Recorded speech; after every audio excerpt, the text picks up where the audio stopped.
నువ్వు బాగా ఒత్తుతున్నవే పైన. ఇప్పుడు దా నాకు తెలియదు ఒత్తుతావని. పై పైదేనా కిందే అనుందా అది.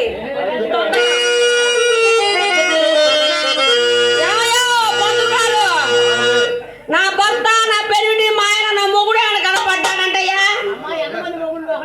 చాలా ఊరుక ఉన్న ఒక్కడితో యాగలా సత్తన మరి ఎంతమంది. నా ఇష్టమయ్యా, నా మొగుడు నా ఇష్టం. ఏంటి పెళ్ళ నేను పిలవట్లేదు. అయింది ఎందుకు పిలిచిద్ది? ఆ బొక్కల కర్ర పట్టుకుని ఊళ్ళో అమ్మడి తిరుగుతుంటే ఎందుకు పిలిచిద్దా నిన్ను? ఏంటి పంపలో ఉంటే కదూ ఎందుకుంటావు నువ్వు? నెలకు 10 రోజులు కూడా ఉన్నాడు కోపలో. దానికి మాత్రం పాపం కోపం రాదంటయ్యా. నా నోరు బయలు ఉంటది. ఆ సచ్చినోడ బజార్లో అమ్మడి తగ్గుతాడు, ఈ సచ్చినోడ కొట్టం పట్టుకొని తిరుగుతాడు. రెండో పనే లేదు.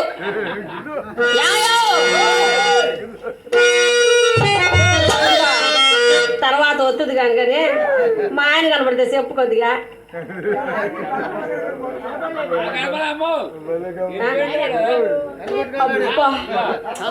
వాడి గురించి అడగబాగబ్బాయి. చూపుకు సుందరాకారుడు. అయ్యి ఆకారమే కానీ పోటు నిరాకారం. సందకాడి నుంచి తిరుగుతున్నాడు చుట్టూరు. నా ముత్తి అని ఆడు చేసేది లేదు వచ్చేది. ఏం చేస్తావు? అట్టాడు మొగుడు కట్టబెట్టారు మీరు.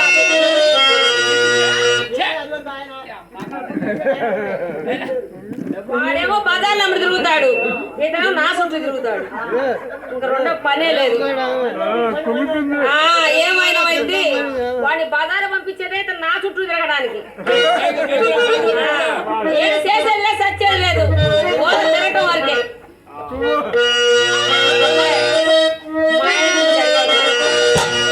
మా ఆయన గురించి అడిగావు కదా.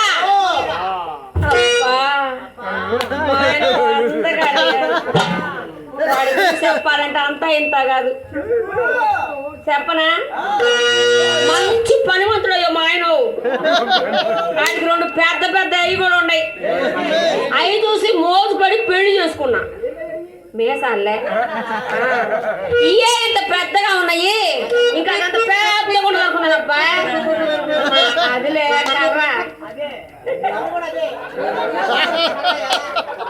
అదేలే నీలో నల్లకూడదు మా ఆయన జరగకూడదు అంటే తేడా. దాన్ని ఏమో పాపడు కోపం వచ్చినప్పుడు దాని పైకి లేపుతాడు కొడదామని, అదేమో పడిపోయింది. అది నిల్చున్నది లేదు, నన్ను కొట్టేది.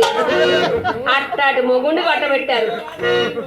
అంతలా ప్రయత్నం చేస్తావా? మానేసావా?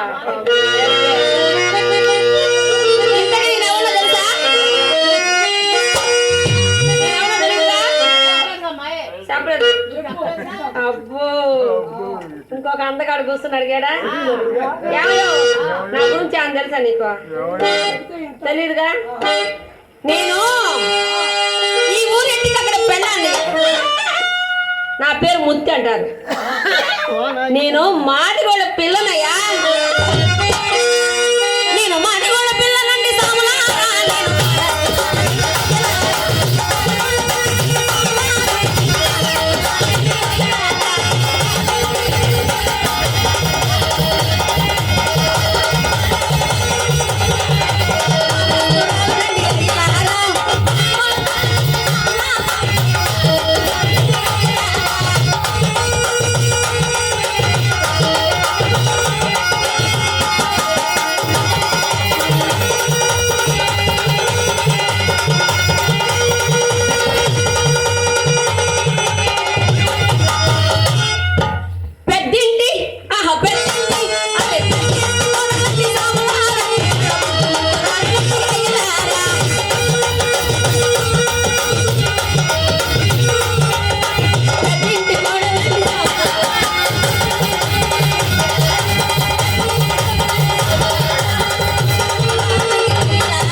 కనపడలా కథ కనపడితే చెప్పండి అయ్యా. పెళ్ళై 18 సంవత్సరాలు అయింది. ఇంతవరకు ముద్దు లేదు, ముచ్చట లేదు. ఒక పిల్ల లేరు, ఒక చెల్ల లేరు. మనిషినా మనిషి చూస్తాక అందగాడే లేవయ్యో. మా ఆయన అందం ముందు ఎవరు అందం పనికిరాదు. ఎందుకంటే అట్లా వస్తుంది అప్పుడప్పుడు. ఆ సచ్చినోడిని కట్టుకున్న కానించి ఏంది ఎప్పుడు వస్తాడా ఇంటికి, ఎప్పుడు వస్తాడని ఎదురు చుట్టమే సరిపోతున్నాయి నాకు. వస్తాడు, ఎంత బొవ్వెడితే తింటాడు, అది ఎక్కుతాడు. ఏందనడువా మంచంలే అన్నావుగా, నీకు బాగా తెలుసు కదా ఎవరు. ఆ మంచం ఎక్కుతాడా? వాడు మంచం ఎక్కాడు కదా, నేను కూడా మంచం ఎక్కా. వాడు అంతా దిగి పారిపోయింది.